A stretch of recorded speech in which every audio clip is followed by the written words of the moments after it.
The NHS is free at the point of use, and you're violating the fundamental principle that it's based on. I think now we're 20 years on, and the NHS problems have become so much more real. Insiders are now beginning to say we just can't keep going on like this. In the current manifesto, the Liberal Democrats have put a crazy idea, in my judgment, which is that they're going to say that the Premier League football matches, 10 of them, God knows why 10 of them must be free to view on ITV or BBC.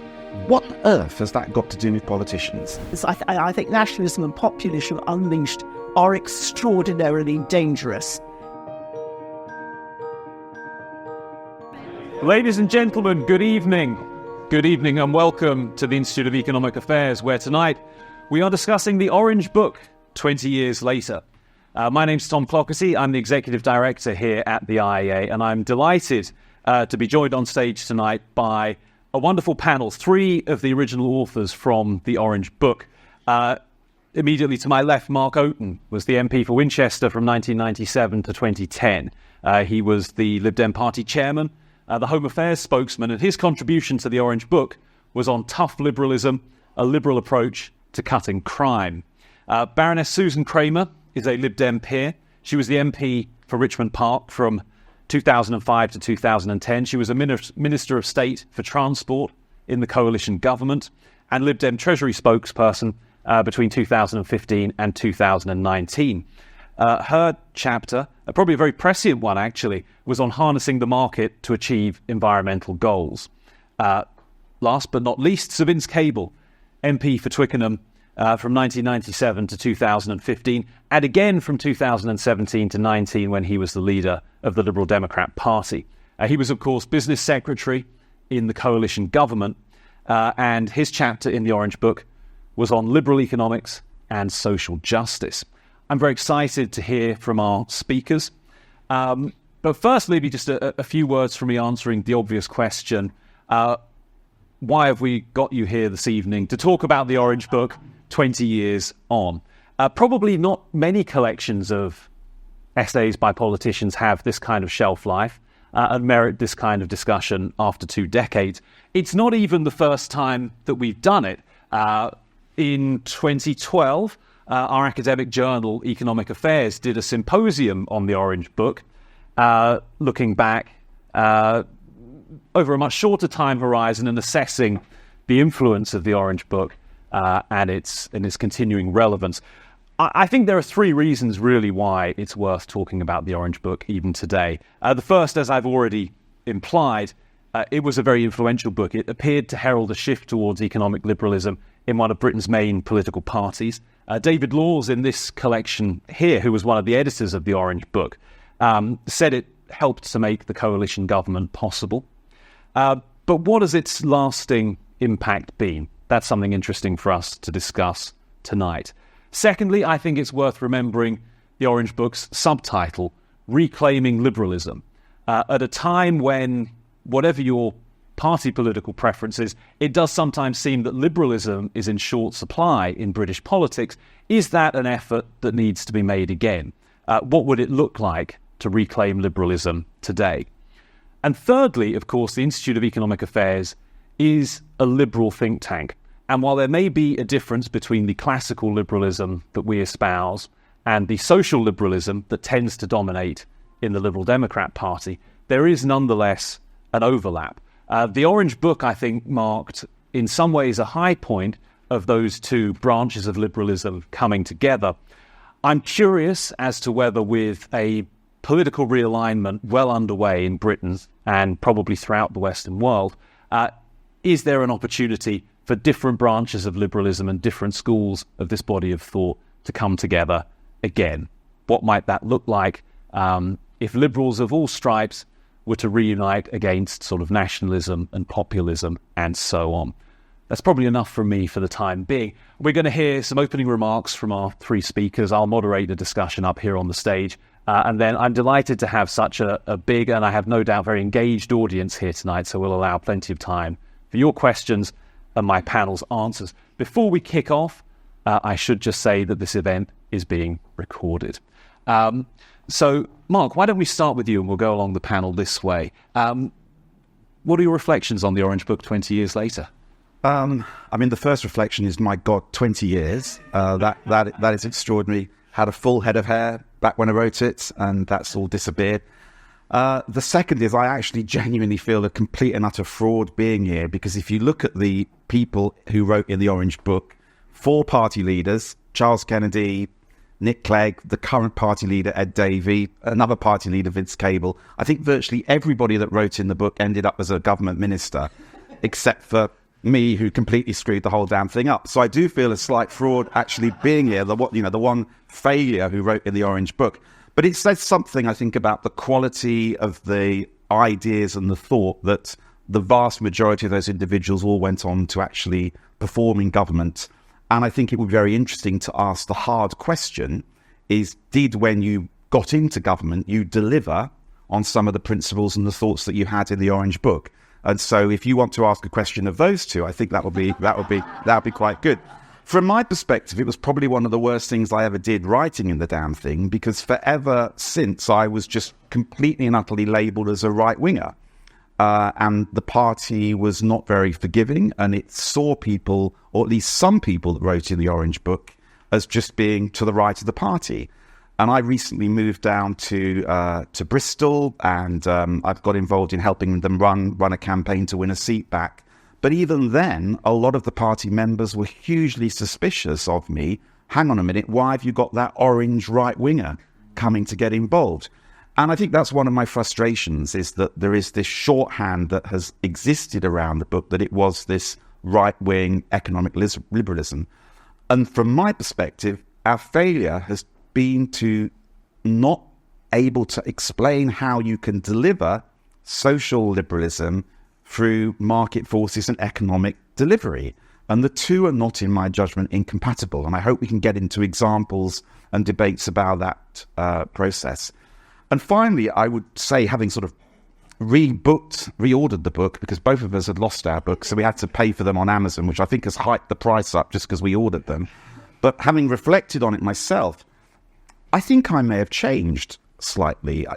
Traditionally, as you get older, you become more right-wing. I think I might be becoming more left-wing and more frustrated and more radical, and wanting the party to find ways in which it should be talking more boldly about issues. And that might actually be that they should be talking about putting taxes up rather than dodging the question. And the final thought is that we haven't reclaimed liberalism.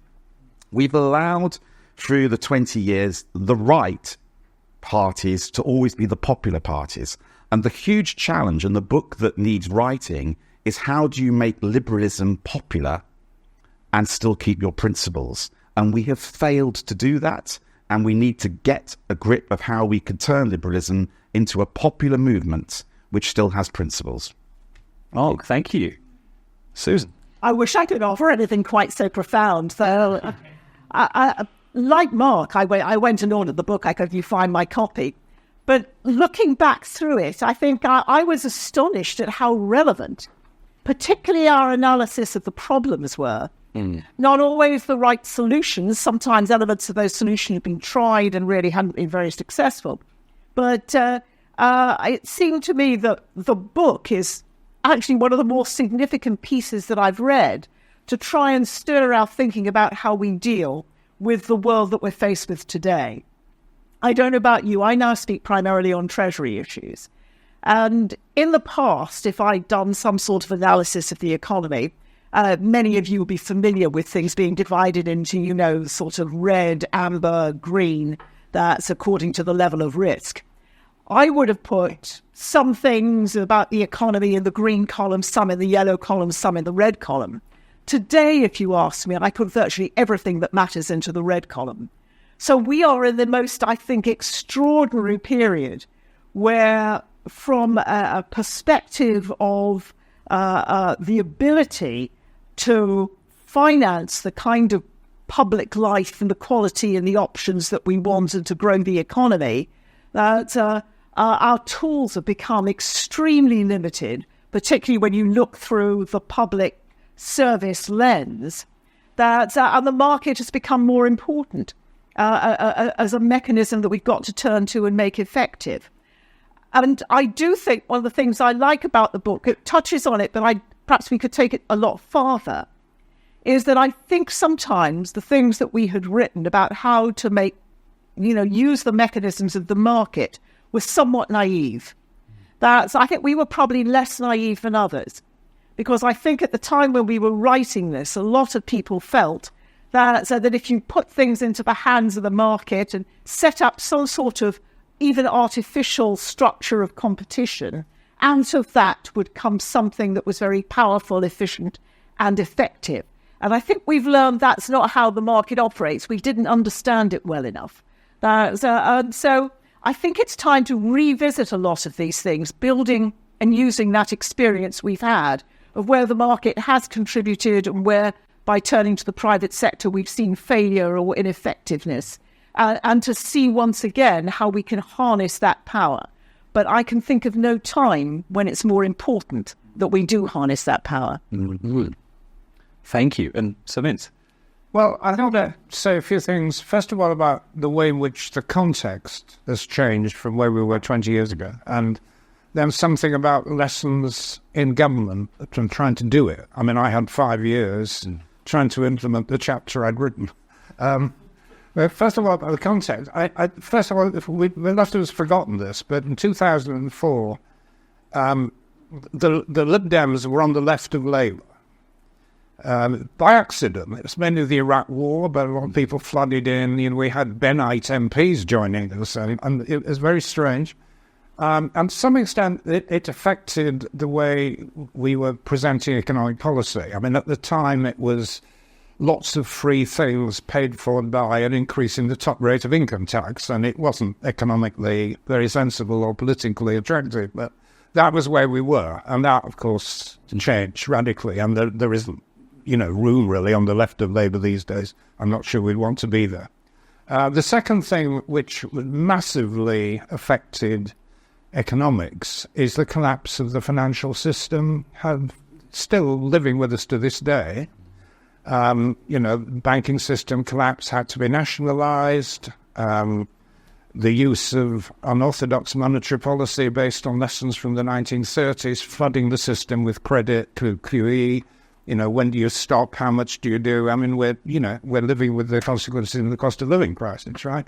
So it totally changed the landscape, and certainly going into the coalition, inheriting a banking system that was just totally dysfunctional, wasn't lending, wouldn't lend to small business, wouldn't lend to anybody without property collateral, crippling, innovative businesses, exporters, and so on. So that was the context of change when we went into government. And my first year or two was totally preoccupied with the business lending problem and, reforming the banks, the Vickers report, all that kind of stuff. It's now been forgotten. That was the context that was quite different from when we wrote the Orange Book. Now, what are some of the lessons in government? First of all, surprisingly, was actually industrial strategy. Now, I wrote a chapter in the book sort of denouncing it, really, on the basis of experience in government in 60s, 70s, when it was very wasteful, and I think everybody agreed that kind of picking winners policy, massive subsidisation, was a bit of a disaster. But when I got into government, it was very clear that we were dealing with a new world. There was a problem of radical uncertainty, as the way Mervyn King and John Kay described it.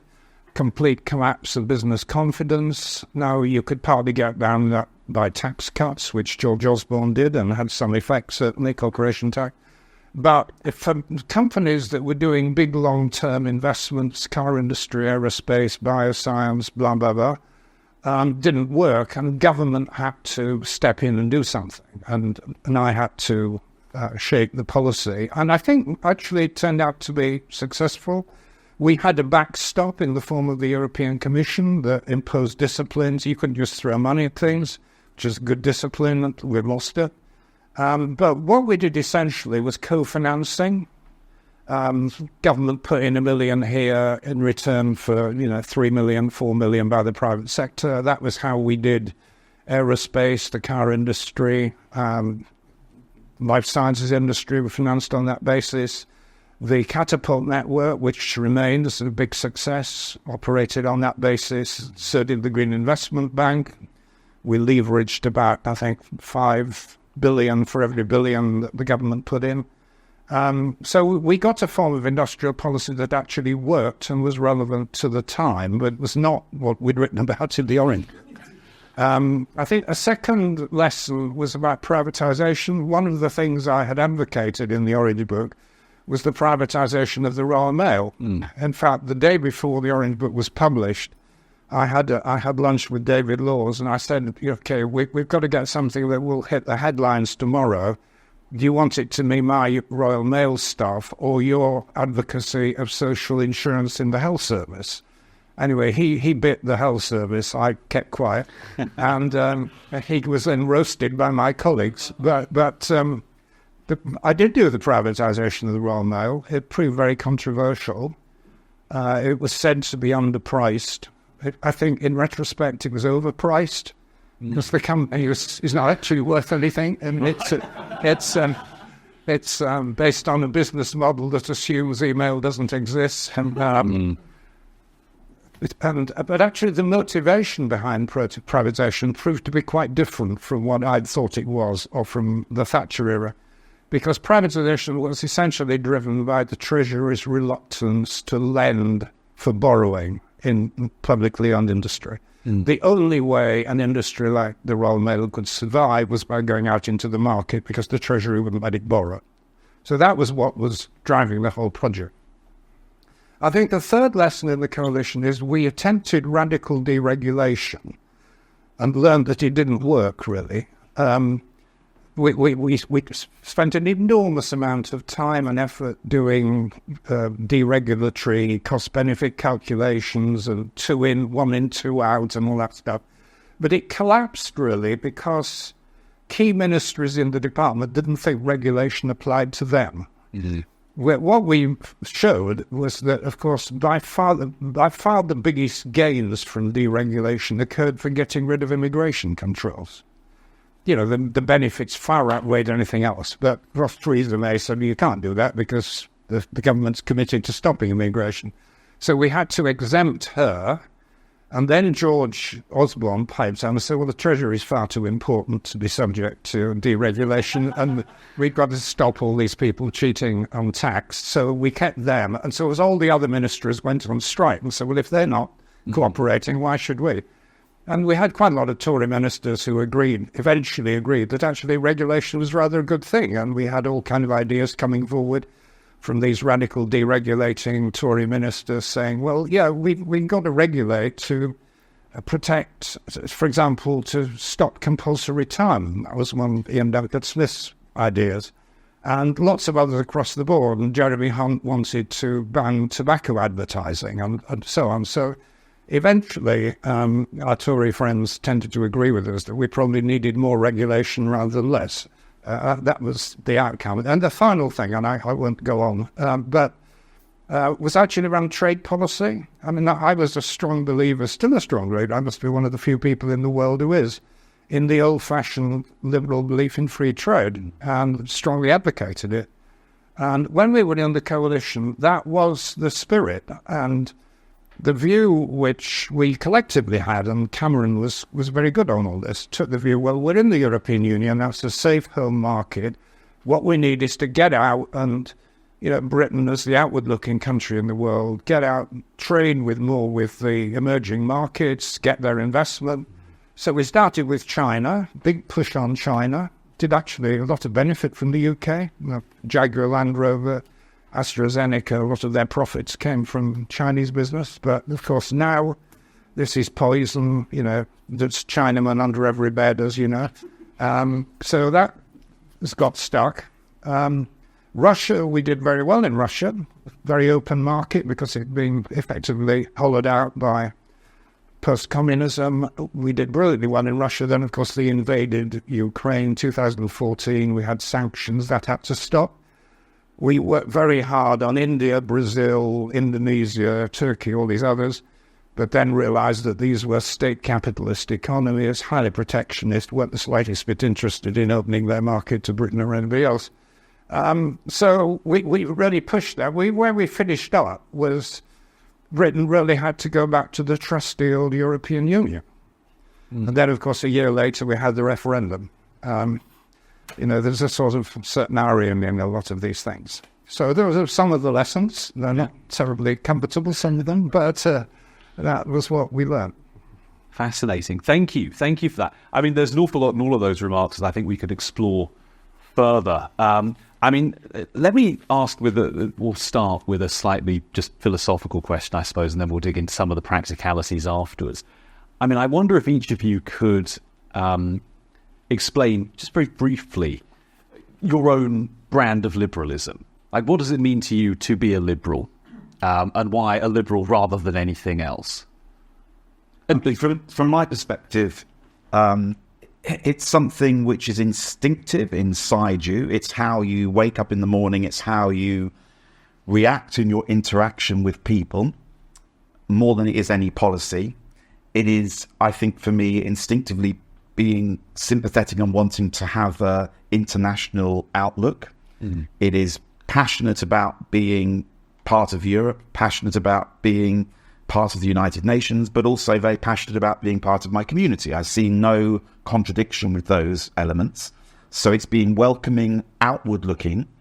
I think it is that instinctively you start from the point of wanting to support the underdog, the minority. I'm now able to be a gay person, and so LGBTQI issues matter to me. So I instinctively know where I'm going to be on those issues. But then when it comes to sort of the policy issues, one of the things that frustrates me about the Liberal Party is that it feels at times it's only liberal when it wants to be. And I remember coining a phrase saying you can't have pick and mix liberalism. So it means that if there's something you really don't like, you still have to support that. So, I chose, for example, not to ban fox hunting. Not something I would want to do. But I didn't see that it was right, if you're a true liberal, to start telling people what they can and cannot do. And I felt that the party, still today, is too committed to telling people what they should and shouldn't do. So my form of liberalism is actually very laissez-faire. Do you know what? If you're not causing a crime, get on and do it. But don't micromanage people in their lives. Don't nanny state them. So there are many other aspects, but those will be the things which immediately spring to mind. Yeah. And that's something which does seem to have just grown and grown and grown, almost irrespective of who's in power. Yeah. The kind of nannying tendencies of government. In the current manifesto, the Liberal Democrats have put a crazy idea, in my judgment, which is that they're going to say that the Premier League football matches, 10 of them, God knows why 10 of them must be free to view on ITV or BBC. What on earth has that got to do with politicians? This is a free market where if people want to subscribe to Sky or BT Sport to watch their football, let them. But don't start interfering with how many Premier League matches and then put an actual number on it. Oh, yes, we've decided that 10 would be a good number for people to be able to watch for nothing. This is nonsense. And that is the kind of liberalism that I do not favour. Right. Susan, what's your liberalism about? Probably someone Mark wouldn't favour. In a lot of those circumstances, it's true, I don't want football. I don't care whether it's one or all. But I think I come at this from being a social liberal, absolutely at heart, and sort of beginning to end. And also from a very gut-deep fear of both nationalism and populism. I think those are things that I think politicians can play with to get an advantage, to capture a set of votes, and they think they can control how much damage it does, how many people are injured, how many people that's put into second-class status or lose their sort of standing within society. And they never can. This is. I think nationalism and populism unleashed are extraordinarily dangerous. And I think we've forgotten the lessons of history, and perhaps that's quite personal. I lost an awful lot of my family in the Holocaust. So that's where I start. I think I'm not terribly ideological in a sense about how the economy works. I mean, I think like everybody else, everybody probably in politics, wants it to work well, to work better, to deliver for people, give them a more prosperous life, more choice, more opportunity, and all of those things. But to me, I think it's really dangerous to look with ideological eyes. I think that's how you become quite blinkered. So, for example, if I'm looking at the market, I want to be really upfront and honest about the way companies actually work. Because I think we often act as though that if we treat them in certain ways, they will then become natural doers of good. If you're a corporation, your primary goal are returns to your shareholder. There was a time after the Second World War, I think, when there were quite a number of companies in America that came out of that and also out of the Depression experience with mission statements that really were things like, we must feed the world, and had as a sort of moral sense of purpose and held to it for a generation or two, while the sort of leadership of those companies were the people who had shaped the organisation and controlled and managed it. But I think we're long past all of that. And when I look at corporations, as far as I don't think there's anything dishonest or wicked about it. Their primary goal is to advantage their shareholders, and then sort of somewhere number two, to do well by their senior management. And I think you just simply have to accept that. And then the question is, how do you harness an organisation that has that fundamental outlook to achieve the broader goals that you want in society? So, for example, I'm very nervous when I see people giving generalised tax breaks to corporations, with the hope that as a consequence they will do things like invest in the new green economy, or that they will invest in serving the disadvantaged or whatever else. I just don't think you're going to get that kind of consequence. If you're going to provide them with an incentive or a break or an advantage, it has to be really designed and targeted to achieve the end that you want. So it's in their interest and the interest of their shareholders to deliver, rather than just a generalised relief for corporations. So as I look at what to me is one of the most important things, which is how do we revive our underlying economy? How do we get it to deliver jobs and prosperity and opportunity for people here in the UK, which is what I care about. I want to be extremely pragmatic and completely clear-eyed and not at all naive in the way that we do it. I do share with Mark this sort of international commitment. I think the notion that we can look inwards, that we can be an almost closed society and just dabble in the international when it takes our fancy, is the most extraordinary approach to take in a world where we are always at the risk of the consequences, whether it's consequences of war, climate change, authoritarian corruption, you go down the list. I think we have to, if we want to make sure there's a sound future for our people, to participate really fully on an international basis and build a sort of cooperative. That's just as I want to see cooperation between government and the public sector and the market in order to achieve what we shape into common goals. I want to see that internationally as well. Kind of interesting. Yeah, sure. So what you're arguing for around the government sort of tax breaks which they give business is that in some way they would be hypothecated against a set of targets which link to a government objective. So instead of saying to a company, like, we're going to reduce your corporation tax by X, it's only if you're prepared to do Y that you get the break. You can argue for an R&D tax break. Mm-hmm. You can argue for something that delivers within the green agenda. It's one of the reasons why I think Vince's point about the industrial strategy is so important, because that gives you the framework in which you can operate. And if it's a framework that doesn't change every 3 months, that has certainty built around it, then I think you can begin to shape that partnership. But otherwise, it's naive. I mean, I'm slightly jaundiced. I was on the board of Transport for London and very much opposed the public-private partnership at the Tube because of the way that it was structured. You just absolutely knew that the initial set of shareholders were going to clean out the government, that the private companies that were set up would all collapse, which they all did, at a cost of billions. And the original investors walked away with so much in their pockets. It, to this day, makes my blood absolutely boil, because it was all obvious that that's exactly what would happen. Unless you are unbelievably naive and felt that, we're handing this to the private sector, they do everything much more efficiently, they respond to customer needs, and I think I'm very jaundiced by that experience. All right.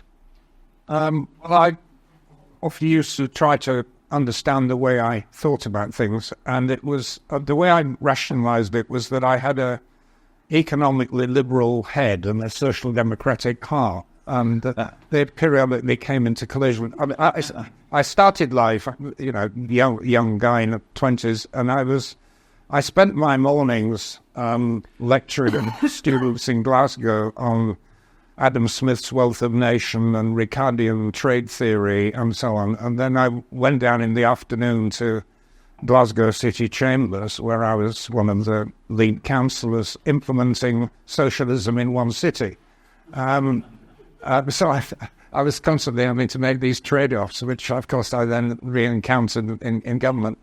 I think looking now and in the future, we are in a much more interventionist world for good and bad reasons. I think it was inevitable after the fallout from the financial crisis and the other shocks that have hit the system, like COVID, which nobody predicted and could have predicted, shocks of war and so on. I mean, inevitably draw government in to support people's living standards and prevent the collapse of economies. So interventionism is the spirit of the age.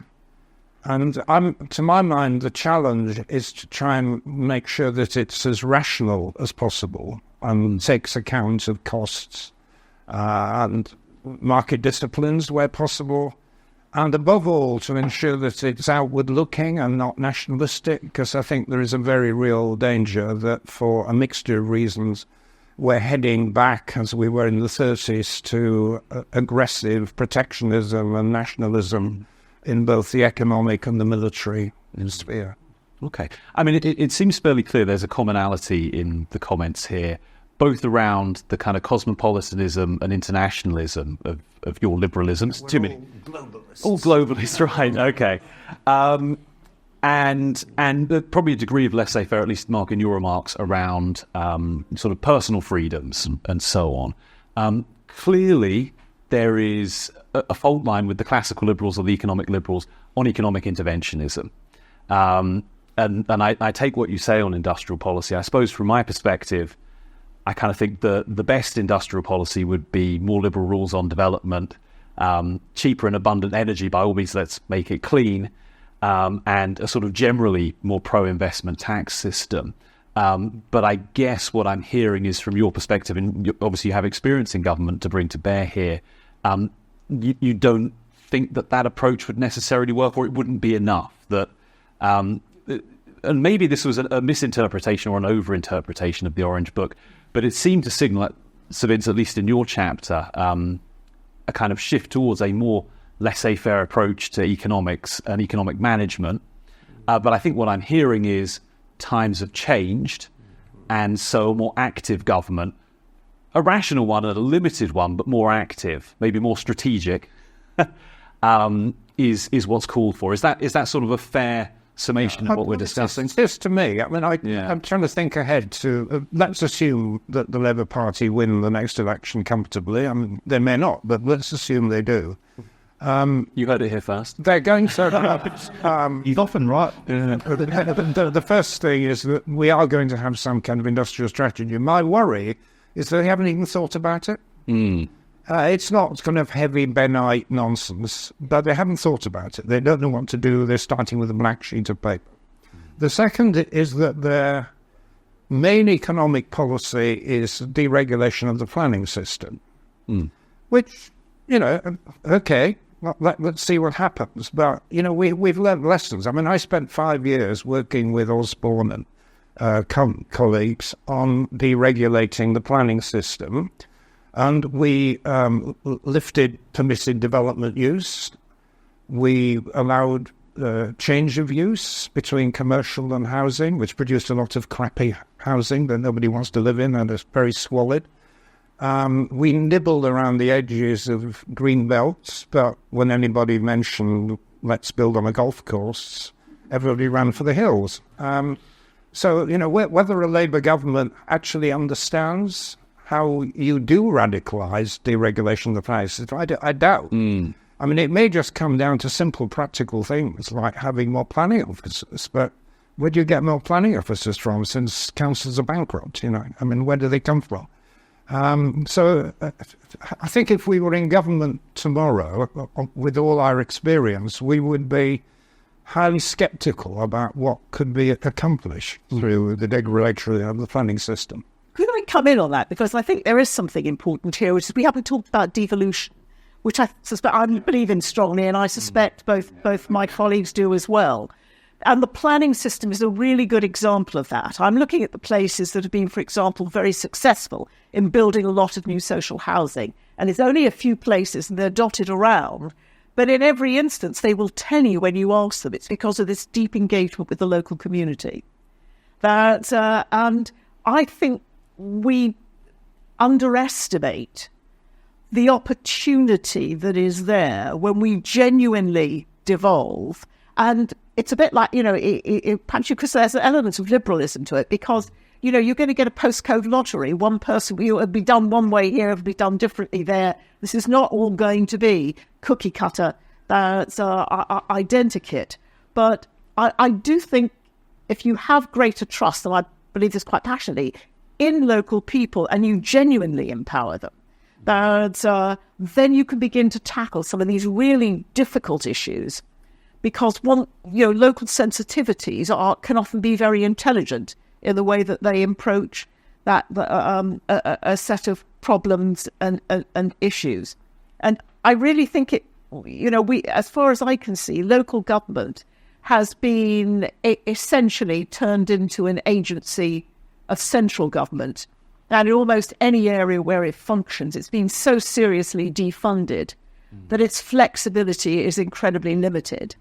And it's become so downgraded in the political arena that I find very few people on the doorstep could name their local councillor, where I'm pretty sure that my dad knew his local councillor, and so did most of our neighbours. I think we've gone into dangerous territory, and that devolution is really critical. Interesting.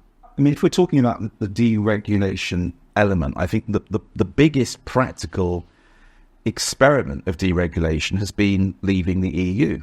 Because by leaving the EU, somebody here will know the numbers, but is it like 4,000 or maybe 40,000 regulations which we had to abide by have disappeared, and we've had the task... I think they've nearly all been gold-plated. Yeah. Well, that's my point. The point is that at a point when all of these regulations were disappeared, what did we do as a government? We reintroduced them. We didn't actually leave it deregulated. So it's fascinating, I think, that would have been an opportunity maybe to say, look, do we really need X, Y, Z? And in most cases, we discovered that we couldn't do without it. So we had to recreate it in some form. So I think it is extremely hard to get rid of deregulation. And it's where my liberalism really struggles. And I'll give you a practical example. So, I can argue very strongly, laissez-faire, don't interfere. But then I would also be the first person to say, well, if there's going to be, 4,000 homes built in a constituency, demand that those builders put solar panels or some form of green energy into the development. So this is the dilemma, because I want to interfere, but I don't want to interfere. And I think it's a really difficult point at which you decide at what point do you think the greater good allows you to interfere in the market. And I think that's a huge challenge for the party. I don't think we've got the balance right. Yeah, can I think the problem when you use the term market too is that we forget there's a customer, but they're not really just customers. That's when you're talking about people who want to buy houses. I mean, you could say the developers will be, but they've got a huge swathe of customers, and they can segment the market and select. They can ignore. that they can overlook and whatever else. That's not acceptable. We don't want a whole swathe of the population that basically are going to be in substandard housing or can't access housing because the developers can satisfy all of their particular needs for a market. We've got to find a way to work with this. And it's the same with electric cars. At what point does a government policy demand that everybody has to, or do we just let the market decide? And I don't know the answer to that. Let me move it on to a slightly different topic. So there's one area where I think there's genuine radicalism in the Orange Book, and where I'm not sure that now some of this manifested itself in government in the coalition years, particularly around education reform. But I think kind of the steam has run out of the education reform agenda, and then some of the other stuff, particularly around healthcare, for example, David Law's chapter on introducing a sort of social insurance system in the UK. That was very controversial at the time. It remains controversial to this day. Arguably people are starting to talk about it more as an option, but it doesn't really seem to have gone anywhere. And I do see politicians, and not just Liberal Democrats, Conservatives, Labour, everything else, there is both a recognition that public services are not delivering the way people want them to, but equally a real timidity about proposing anything radical. Now, when you were working on the Orange Book, and admittedly these weren't your chapters necessarily, but where did that freedom come from to think kind of radically about public services, and where has it gone? Look, it was so toxic. So I remember trying to make an argument to say, and I called it at the time a hypothecation of choice. So in the NHS, for example, you would deliver some bad news, which is, for example, we're going to introduce a small charge for being able to eat in hospital. We're not going to do any tattoo removal. That's the bad news. But we're going to hypothecate that with some good news, that by delivering those tough choices, we can guarantee improved cancer waiting times. So it's a tough choice, a hard message, but we're going to guarantee that by doing that, you have a benefit. And I felt that was an honest and open argument that you should be able to have with the electorate. The problem is you would never get past the fact that they were going to portray you as saying, we're going to introduce charges for food or charges to see a doctor. You would never get the space to talk about what the gain was that it would bring to the NHS. So that was a frustration that I had, because I think there did need to be honest discussions about those choices. But the space to have that is almost impossible. Well, I think one of the problems is the compatibility between radical reform of public services and the availability of funding, quote, austerity, right? The imperative when we went into the government was to deal with the fiscal deficit. Whoever was in government would have had some form of austerity. You can argue that maybe we should have had 60-40 rather than 80-20 tax spend. But anyway, it was going to be cut. And the problem is that the cutting of public spending, which had to happen, made reform in a lot of sectors much more difficult to do. Because if you remove, which we did, the administrative overheads in a lot of sectors of government, they were under-administered, and there just wasn't the energy to actually reform the system.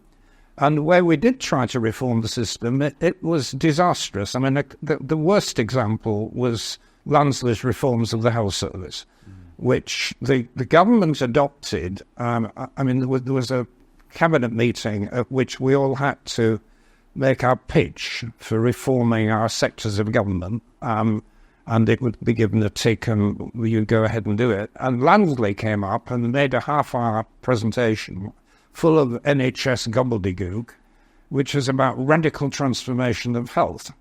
And basically, at the end of it, Cameron turned around and said, well, none of us understand a word you're saying. Just get on with it, And so the health service was convulsed for 2 years with administrative change combined with less money. And as a result, it went backwards. And there is an extreme reluctance now in the health service to do anything that involves radical changes in the way the system works. And I think the same is true with other bits of the public service. It's all not actually addressing the real issue about having the confidence and the guts to turn around and say to the public there are tough choices to be made. Having administrative changes is one thing. For example, we are all now of an age where we get free prescriptions. That is ridiculous. I mean, I'm still earning a stack of money. I can afford a prescription. Why on earth are we giving every 60-year-old free prescriptions, which is worth £11? Why isn't somebody not talking about that? What would be the cost saving to the NHS by removing that? It would be huge. Similarly, I come back to seeing a doctor, a small charge to see a doctor. Why are we not having an honest discussion that would raise money which could be then put back into the NHS? Now, is that a Liberal policy? I don't know. But if it's a sensible, honest discussion about how we structure our public services, yes, it is. And we need to have that discussion. I think there's a time frame. I mean, you've got 24-hour news. People who think they're going to lose are going to react immediately and be utterly outraged. People who are going to benefit won't see the benefit until it works its way through the system. If there's going to be an improvement in the way cancer treatment is delivered, you're not going to see it for several years. We often accuse businesses of being very short-termist. I think they are. It's the next quarter's results. But I also think we come to that way of thinking much more generally, and it's enhanced by both the 24-hour news cycle and now by social media. As well as a much more black and white, it's good or it's bad, It's a tax reform. I think, I think one of the areas of broad consensus amongst people who would call themselves economically liberal is that we should be shifting tax base onto land and or property, right, which are, unproductive assets, and pollution. This would be that because these are complete non-starters. I mean, mention site value taxation in the Treasury and they just fall flat on the floor. For God's sake, please don't, and there is absolutely no prospect that any government, right wing or left wing, is going to move the tax onto property. It ought to be, but to have a rational system of property taxation rather than council tax, which is horrible in all kind of ways, of incorrect valuations, regressive and so on.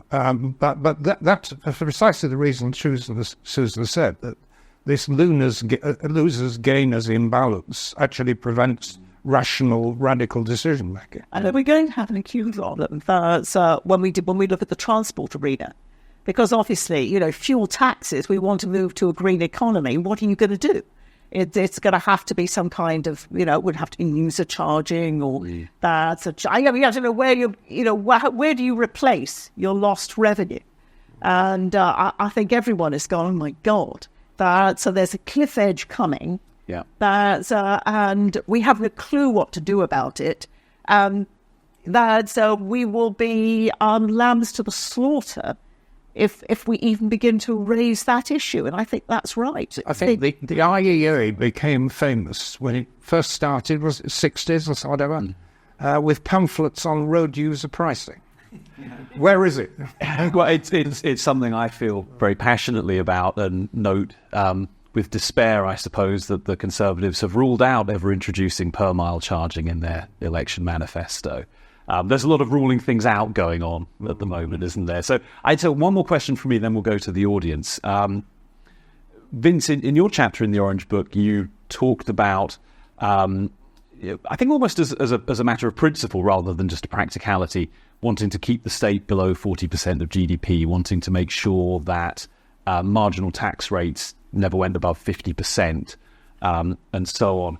I suppose the question is, with the pressures of an ageing society, with the sort of stagnating economic growth that we've got now, do you guys on the panel still think that those are realistic objectives? Are those still principles that you would still want to aim for? Or has your view on the size of the state, and you can imagine where I am on this question, but your views, has your view of the size of the state changed? Is it just inevitably bigger? My views have changed. Yeah. I mean, I was told off quite strongly by Charles Kennedy for that sort of a recommendation. Charles didn't tell anybody. Yeah, but he thought it was rather silly. But it was actually, because it failed to take account of massive economic shocks. that when you had the financial crisis, the pandemic, the state, whoever was in government, had to intervene massively and take you way over any arbitrary 40% or other limit. The question now is, having done it and having accumulated a large amount of public debt, how do you deal with the deferred taxation, which is implicit in the accumulated public debt? And instead of having a sensible debate in this election about how we raise the additional taxation, which we're going to have to do, everybody's scrupulously avoiding the whole issue. But it was a mistake. I think arbitrary shares of GDP. One of the things I point out, they're probably the happiest country in the world on most of these measures is Denmark, which has over 50%, massive welfare state, but also quite liberal in an economic sense. And so I don't think that was actually a helpful suggestion and should be buried.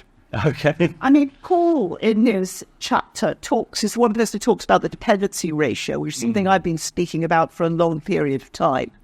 I don't think we have confronted, of course we're not alone, other countries in the same situation, but the consequences of the longevity of our population. It's wonderful that people live for a long period of time, but the dependency ratio is at critical levels at this point in time. And how we deal with that vast population that needs to be supported by a relatively small working age population, I don't know. Now, Brexit and the fact that we had freedom of movement cushioned us from that for a very significant period of time. We've taken that away. There's now all the conversation is about immigration bad. Immigrants are people who disrupt our society, threaten our culture, take our houses, all this sort of complete garbage, but it gets votes.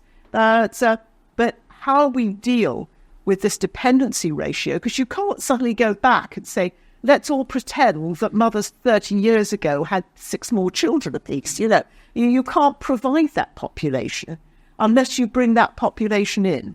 So you've got a choice. You've either got to find a way to tax far more extensively to support an elderly population that is, with relatively poor health and needing all kinds of social care. I mean, the social care cost is huge. Or else you've got to drive up your working age population so you can expand your economy. I mean, so I don't know how we get through that. I have changed. And I think my drive for desire for fairness and for honesty from politicians has led me to the conclusion that we need to actually probably have a larger state. I think it's a mistake that our party is not at this election talking about raising taxation to fund the NHS in some bold way, a penny on income tax for the NHS. I think that would be honest and transparent. So for me, it is essential that we have a state there, and I wouldn't put a figure on whether it's 40% or 60%. I guess as someone who last year paid over 120k tax, what I want to see is a smart state.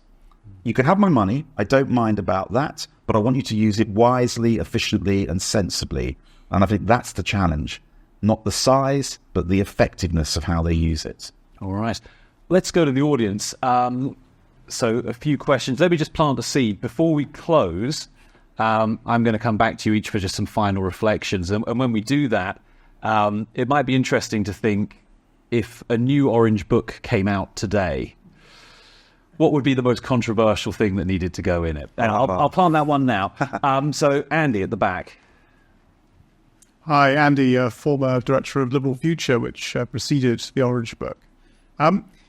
Mark, you wrote a very good book shortly after 2015 about the problem of coalition, and that it always destroys the smaller party. Now, imagine that you'd fallen through a time tunnel and were advising the Liberal Democrats about to go into that coalition, that they had 5 years, but they were going to be destroyed, whatever they did, by the compromises of government. What would the three of you have done differently if that were the base based on this book? I mean, the book drew on the experiences of coalitions around Europe and previous coalitions. And I wrote the book before the coalition government happened. And I think I remember my ending chapter, the last words I said were, looking at the way things are going, it is likely to be a coalition. This will be Nick Clegg's worst nightmare. But I don't think they could have done anything else. I think that Gordon Brown and the Labour Party had clearly lost the election. There was a desire for a mood of change.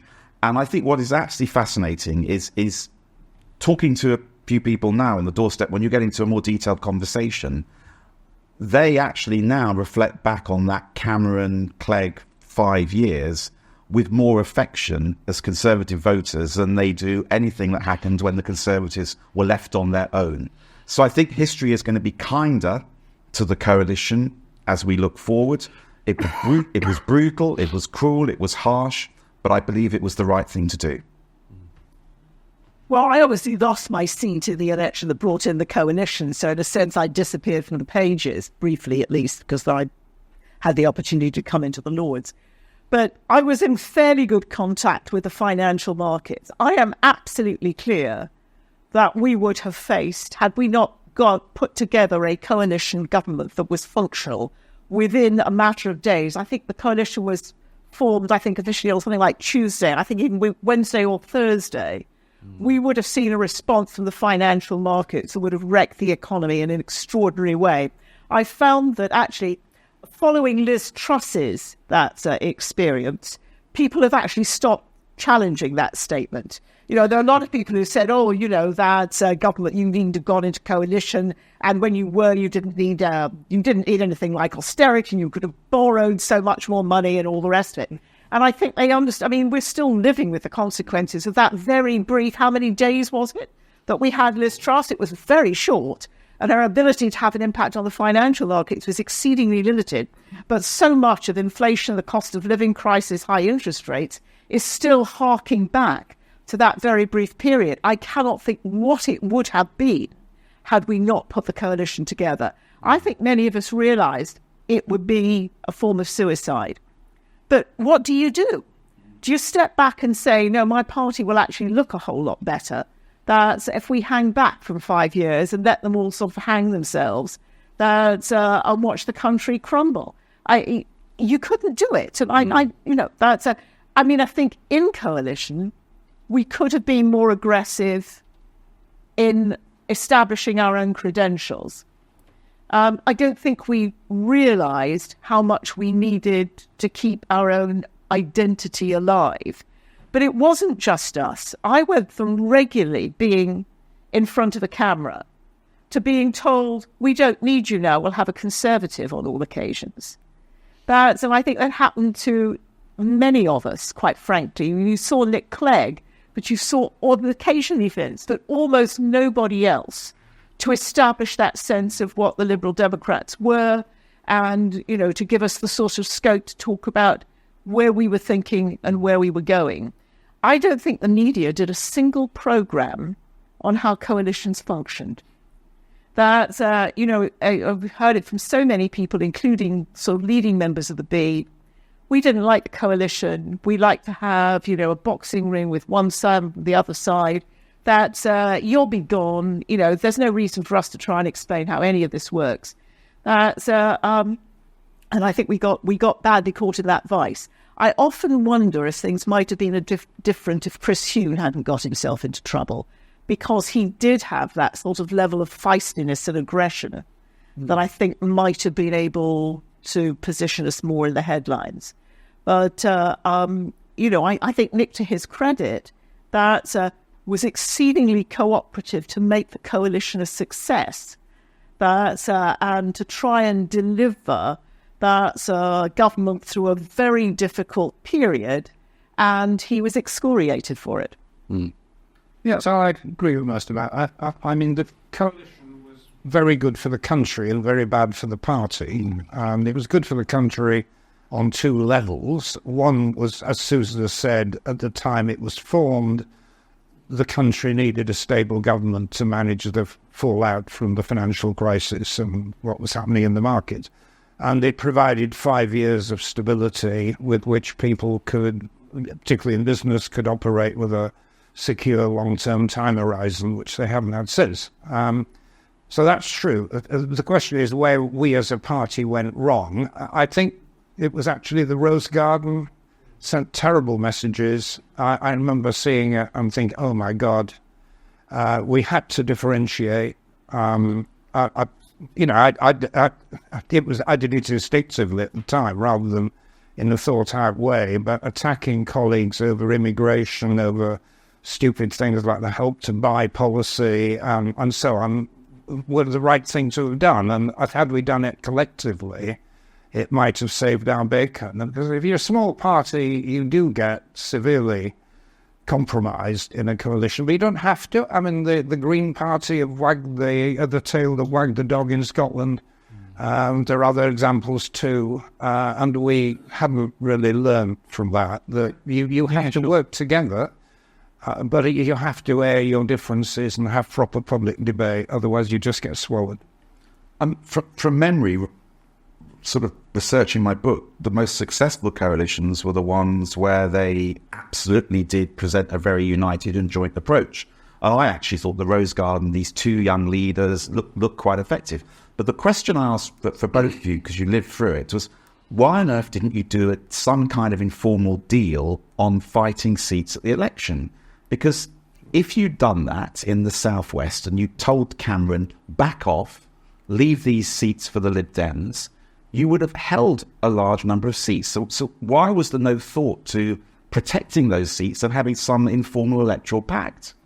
I think the reason was that the Tories wanted to destroy us. They didn't want to help us come back. They wanted overall majority government. Then walk out of the coalition a year early. Well, that's what we should have done. There was a lot of internal stuff in the party that hasn't been discussed, but almost happened, actually. Okay. It really is interesting. So I was quite close. I'm close friends with Lynn Featherstone, who, anybody who's interested in the equal marriage agenda, it's Lynn. It was nobody else. I mean, others came along. So she got Theresa May to agree. She got support from Cameron. And then the policy, she allowed the policy to get taken over and sort of papered with a conservative headline, even though she had done absolutely everything, including all the arm twisting, the negotiating and everything else. And it was her, she was the person who said, we got to do this. But she did it in order to get the policy through because it mattered so much. And I think there were a number of things that mattered to us a lot. One was on tax thresholds. I mean, we really felt strongly that if you were going to deal with people who were basically on the very low earnings level, we had to raise the starting threshold of tax. Tories are very opposed. Totally opposed to it. I mean, the rates, not the Sasha. Yeah, they said, well, it's people at the high end need tax breaks. What are you doing with all these people? That's whatever else. There were a number. Pupil premium was another. That's a lot of the things that Vince did.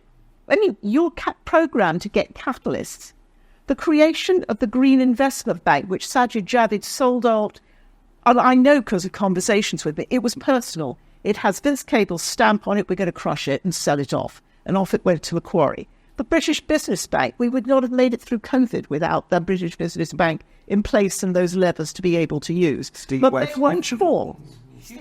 There was so much stuff that was going on. But I think people went, okay, in order to get this through, I better not turn it into a political issue. And that's, I think, in reverse, I think we were probably naive and that we didn't quite understand that we were, very often we had good personal relationships with people, I think, within the Conservative government, but they would tell us, we're not in charge of any of this. It's somebody at the centre who decides how we're going to campaign and what we will campaign for and whether we will, work together or whether we will, and all the rest of it. And we just didn't understand that and didn't know how to counter it. All right. Yes, we just talked about Steve Webb's reforms, which I think were again.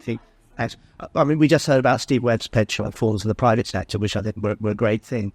Looking back on the merits or demerits of coalition, when it came to public sector pension reform, obviously that's been something that's now having to be undone over quite a long period to a public cost of, I think, about 19 billion because it was found to be discriminatory. Was that something that you think was, if you like, a loss of having been in coalition that perhaps was imposed by the government of the day in retrospect? Sean, take that one first. hear all of it. So. Sorry, look, we have the microphone back for a second. Yeah. Public sector pensions and that's like that now. I'm not sure I understand the issue that well. So, Really?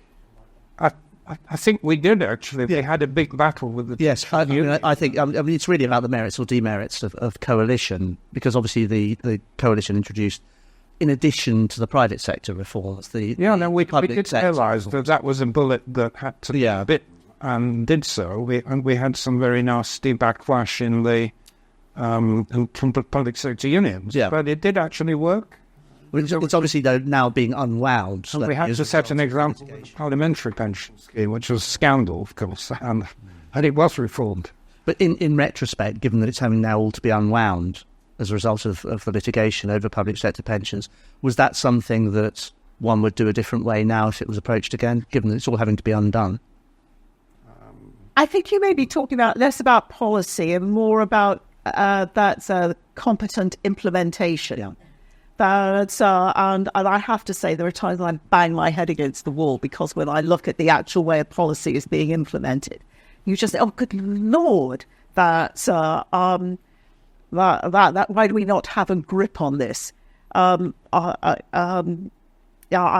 think we may have underestimated where there was a real lack of expertise and knowledge in implementing some of the policies that we were trying to take through. But I despair even more today than I did back then. Jeff, the gentleman in the front row. All right. And yes, so I'm worried about this question of the shared ministries idea, and whether it would have been better to do, as many coalitions do around the planet, is to have the party responsible for specific ministries. I remember having a conversation with Ed about this. I don't want to attribute views, but I mean, there was, might say, a range of views around at the time about that. Again, the evidence from my book, successful coalitions were one where the minor parties said, we own education, and everybody could identify the success of education in Austria or Germany. And that was by far the easiest way for a smaller party to show its identity and what it had achieved. And it could then almost detach itself from some of the other stuff and said, not us, Gov. Look what we did in education. Won't be fantastic. So I think there's a lesson that is definitely clear from the rest of Europe on that.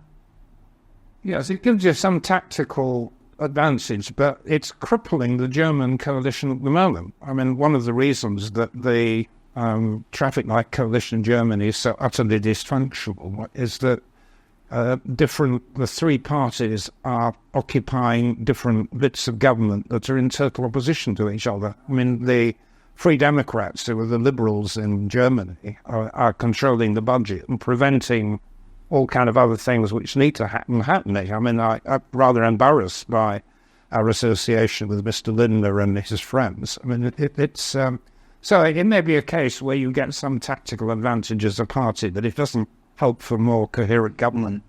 I mean, essentially, coalitions, I think, can work very effectively if both parties involved are committed to making it work effectively, and there isn't another agenda in there, for example, to destroy us or whatever else we've felt. I mean, one of the things is often, like I said, I thought the Quad functioned really effectively. I also think that within the coalition, individual ministers have far more authority and power to pick up policies and drive them through than I'd ever seen since. And also to challenge issues that go, so that you can highlight any issue up to a combination of Cameron, Osborne, Clegg, and Alexander. And very often, something where you'd see a policy come through, and you thought, oh my God, tear your hair out, this is just impossible. You could highlight it up to them, and very often common sense with me, that the policy would get killed, and we stopped an awful lot of rotten stuff going through. I mean, almost on a daily basis as a consequence of that. And you don't see that today. But it also meant that individual ministers who thought they had something that was significant had a place to go to get that policy supported and implemented Whereas now they tend to be crushed within the ministry that they belong to. So you can talk to a Minister of State, they'll say, absolutely. If I give you an example, I work a lot on whistleblowing. We've got some people from the whistleblowing arena here. So we had a minister who I think had always signed up to real reform in that area, but who hasn't implemented it in the role of when actually in government. And I think that is classic that you see. It wouldn't have happened in the coalition. You could have somebody like Lynn say, right, we're going to have equal marriage, and work out a way to take that through, get the relevant support and get it to happen.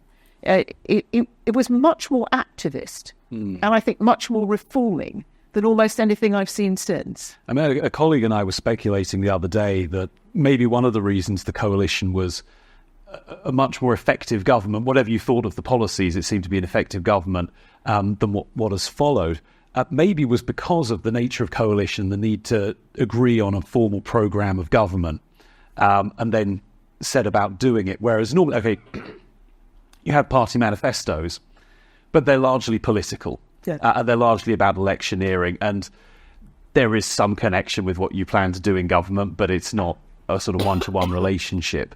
And maybe that more formalised system of governing, which I think is what you're describing is part of, maybe there are lessons there. And also challenge, hopefully, is considered normal rather than a betrayal of your colleague. Right. I think Ralph had a question and Sheldon had a question as well. And then, yes, the gentleman on the side there. Thanks. In 2014, I was the IEA events manager and I ran a panel, The Orange Book, 10 years later. I hope it will be available in another 10 years. Well, it's essentially my question. I think the conclusion of that panel, if I can use your traffic light agenda, was sort of mostly amber, a couple of greens, a couple of reds, but some causes for optimism. It now sounds like we're pretty much all red and lots of causes for pessimism. Do you have any hope for 2034 that things might look better for liberalism? Please say yes. I think the answer to that question lies a lot in the future of the Conservative Party and how it realigns. So, the latest poll a couple of hours ago shows just 1 point between the Conservatives and Reform. So we are getting close to this so-called crossover point. What happens to the Conservative Party after the election will define very strongly what space there is for a genuine Liberal Party moving forward. If the Barmy Army take over, if it reforms itself into reform and it goes in a certain direction, it will leave a big space.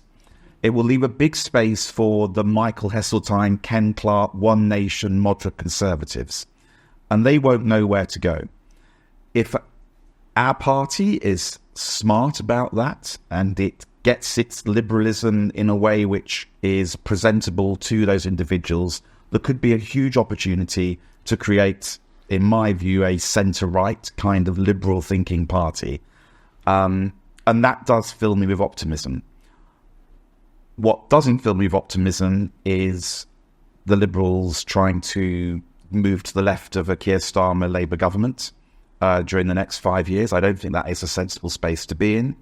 But I do think that our destiny is slightly out of our hands. It will depend on what happens to the Conservative Party.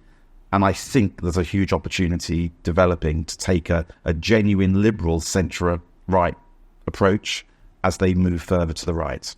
I mean, I think ironically, it's when things are going very badly and you can see no options that you probably have the most opportunity for change. I think people are going to have to start to confront a lot of the issues that they've been able to pack up and put aside. That's either because,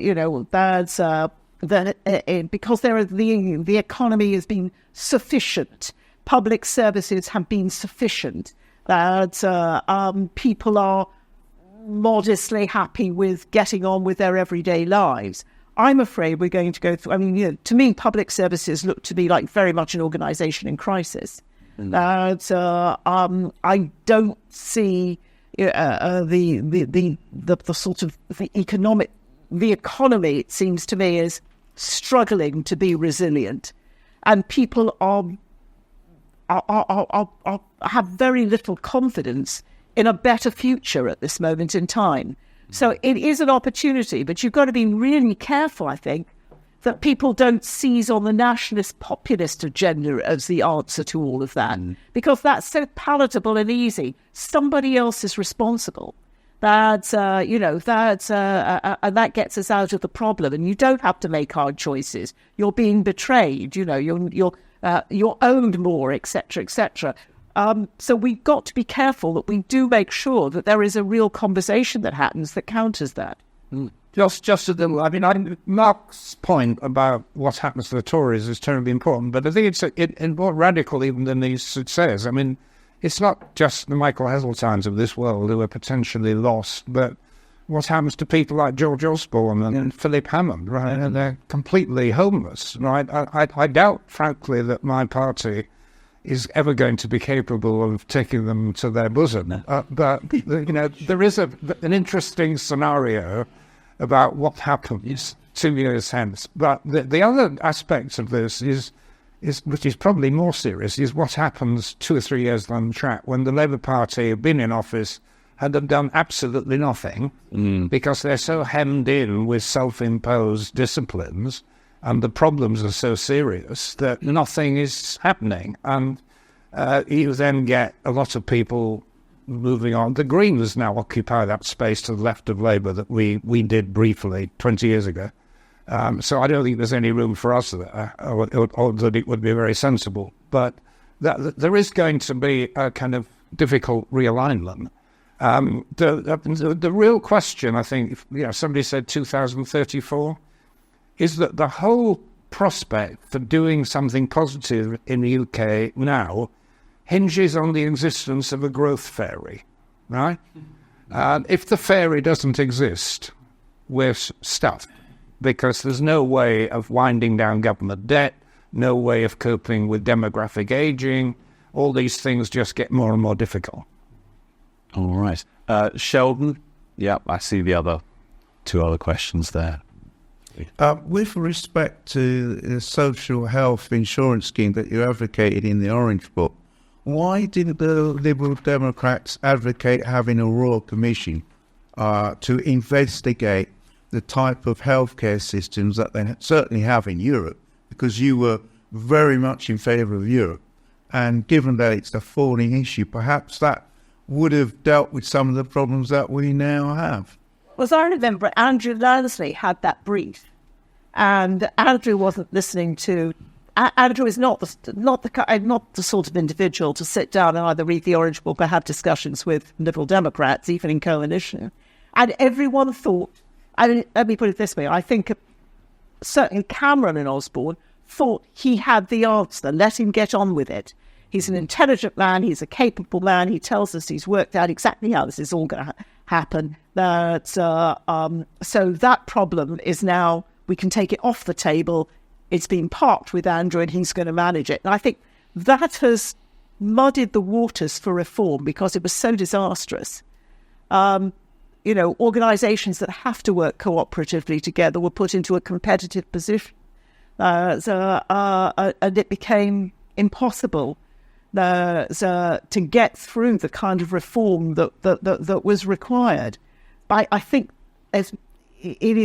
I think the NHS is very badly burned by the idea of fundamental root and branch reform because they feel they went through it and the consequence has just been one that's got to be completely unwound. Yeah, I think the problem with implementing the David Law's social insurance, which was basically the French model, it isn't technical. I mean, I think you're implying that if you set up some group of wise bonds, they'd come up with ways around it wasn't technical, it was visceral, right? It's this idea that the NHS is free at the point of use and you're violating the fundamental principle that it's based on. Now, it may be a bad principle that no longer makes a great deal of sense, but you're hitting on a very, very raw nerve, and that's why David got into so much trouble in the party for promoting it.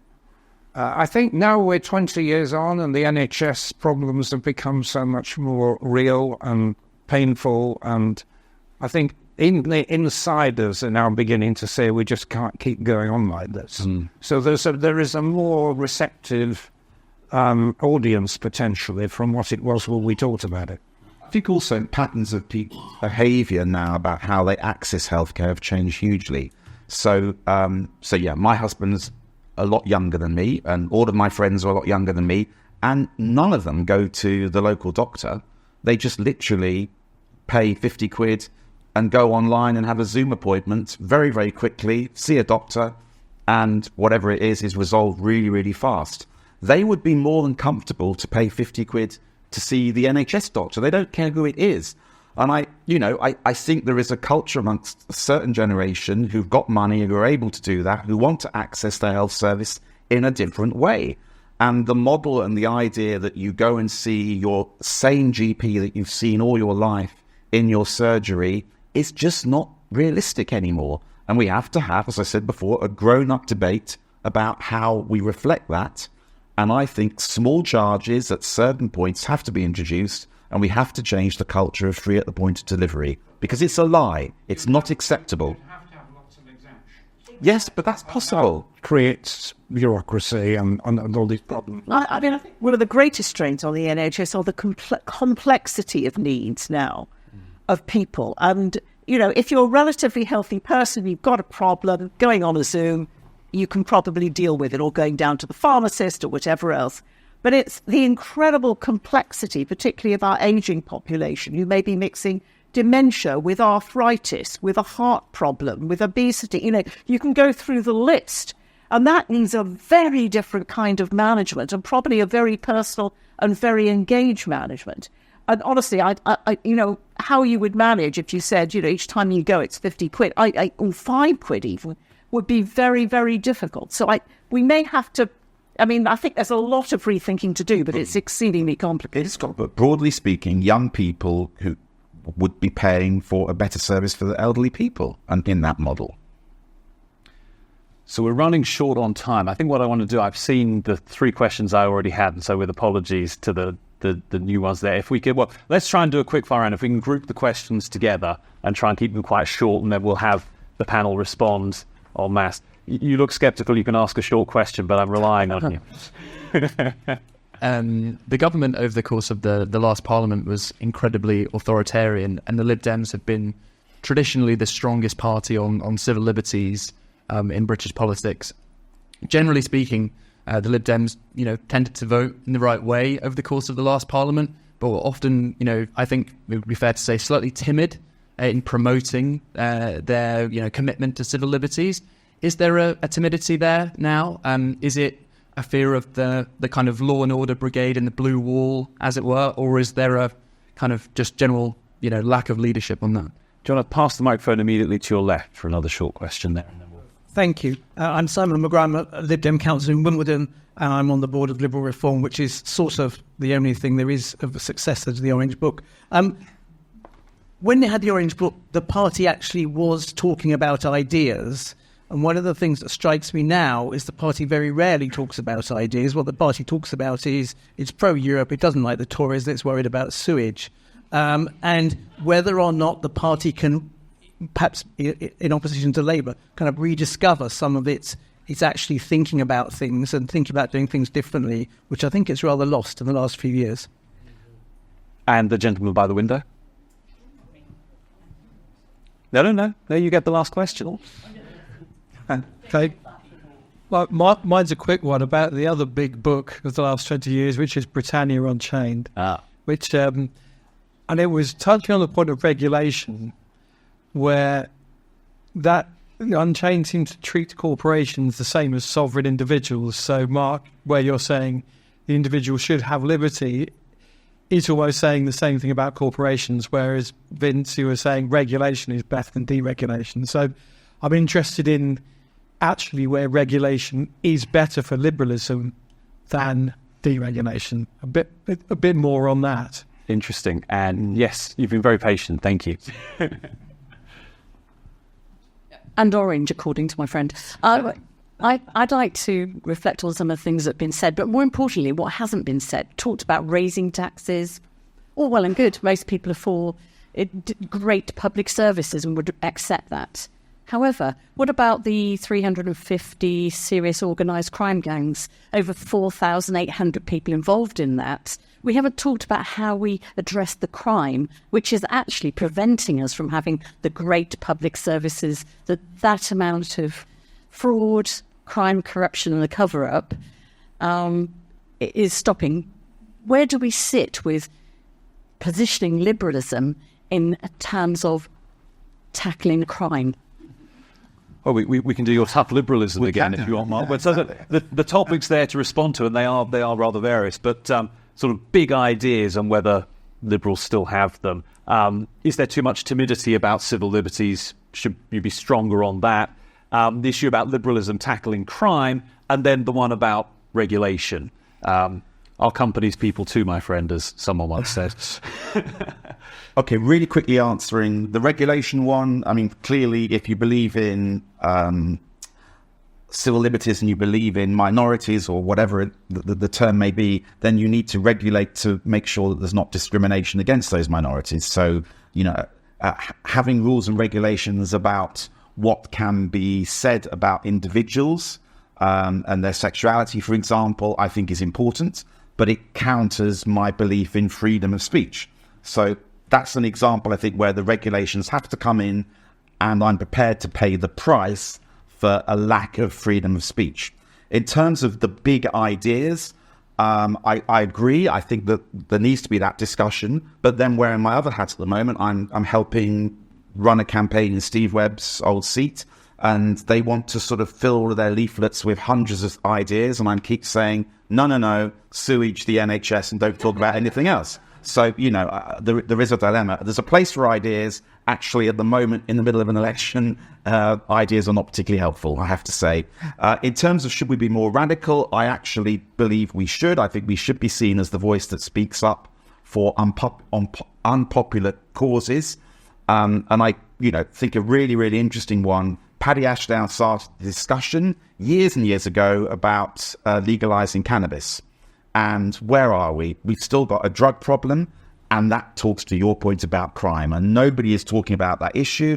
I see in the manifesto we have talked about that, but we need to be more radical and upfront about how we talk about that. And finally, on crime, my tough liberalism does come in here. We have to explain to the public, and it's about popular liberalism, that some of the solutions to tackling crime are actually about education, training, and all of those things. But they sound wishy-washy and liberal. So what you do is you put them in a language which sounds tougher so the Daily Mail can accept it. And my big example, which I put forward, was you will not release somebody from jail until they've learnt to read and write and pass an exam. They will have to stay there until they've passed that exam and got a qualification. Now, you put it in those terms, and all of a sudden those right people think, oh my God, that's really tough, that's good. Essentially what it is a very social liberal policy about making sure that you put education and training to stop reoffending. But if you say it like that, it doesn't pass the Daily Mail test. So I think there is very, very strong liberal social policies which need to be framed in a language which can make them more popular. I was assuming when you said crime that you were talking about anti-money laundering, and then I still despair of the London laundromat that we don't seem to have a grip on at all. And I think there are times when you just have to throw the book at everything. The failure to prevent is, you might say, a very illiberal act, but I think failure to prevent is going to be absolutely critical if we're going to deal with the scams, the money laundering and everything else. And as I say, you know where I stand on whistleblowers. If we gave people proper protection, so they were spoke out early without wrecking their entire careers and their whole financial standing and getting blacklisted for life, then I think we would get a lot farther in that direction. So I think there's a lot to do. I'm not quite sure it's liberal, but I'm definitely in favour of it. On civil liberties, we are so far the most outspoken party. I mean, let me just simply give you the example of the Rwanda bill, which we saw very much as a civil liberties bill, and we took it to the bitter end. I mean, to the point that we could get no one else to vote with us. That's in the Lords on the final, on what could have been, perhaps one final round of sending it back for the sixth time. down to the Commons. And we have taken a lot of hits for all of that. It's against the mood of the times. And when it's critical like that, we feel it's absolutely basic. I think we as a party do stand up and we take the hit and recognise that there is a hit.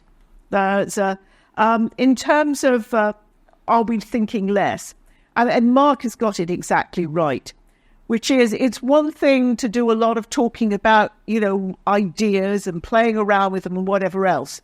When you've got a strong representation in Parliament that can speak out and can actually do something.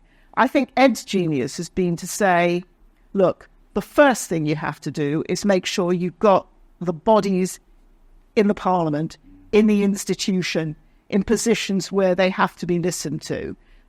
Let's get that done first. And then there's worry about the complexity of a complicated conversation, because these are complicated conversations. And we don't really get an opportunity. In terms of Britannia Unchained and the role of regulation, I think we've made such a mess in post-Brexit with the transfer of regulatory authority that, for example, I work in the finance sector, but to the PRA and to the FCA, and I'm particularly focused on the FCA, that I think we have regulators that are swamped with responsibility. If you're going to have a regulator, they need to be as powerful and as knowledgeable as the organisation they're regulating. Water industry, listen. And I also think they need to then really target that regulation to be effective. But a lot of the challenge and discussion and shaping of regulation that happened when we were members of the EU was because of the EU process. That has all been lost. And we now have regulators that are essentially unaccountable to anybody. They're certainly not accountable to Parliament, they're not accountable to ministers. And I think there's a huge amount of work that's got to be done in that regulatory space to get us to the point that I think in the end it may mean we have much tougher regulation. So maybe it's more targeted, but I think it may be much tougher. So I'll just follow on with the stuff on regulation and reflecting a little bit on government. There is an approach to regulation which is, I think, very old-fashioned and which we inherited, which is, the Small Business Federation will come along with a list of 100 things that are adding to the cost of business. Will you get rid of them? And then we would set out 1 in 2 hour regulatory impact assessments, all this kind of stuff.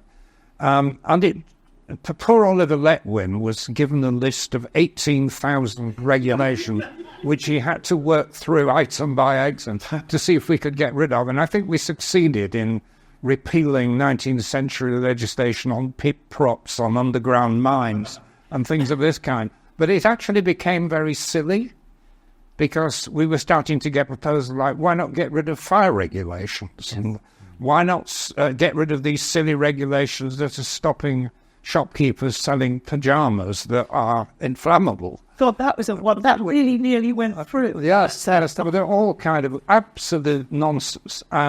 I think there was a gradual realization, even amongst my doctrinaire colleagues on the other side, that actually in many cases regulation enhances freedom. It doesn't do the opposite. A good example, which we worked on with Ian Duncan Smith actually, was removing the compulsory age of retirement, which frees up late middle-aged people to do fulfilling things later in life. Or things like shared parental leave, which enables women who are trapped at home to join the labour force in a much more proactive, flexible kind of ways. And the challenge is actually not scrapping regulation, a terribly old-fashioned way of looking at it, but making regulation sensible, practical, market-oriented if necessary, and looking at it in a totalistic way. All right. And then very quick final thoughts. Let's come back the other way. If there was another Orange Book today, what would you want to see it, and what do you think would be controversial?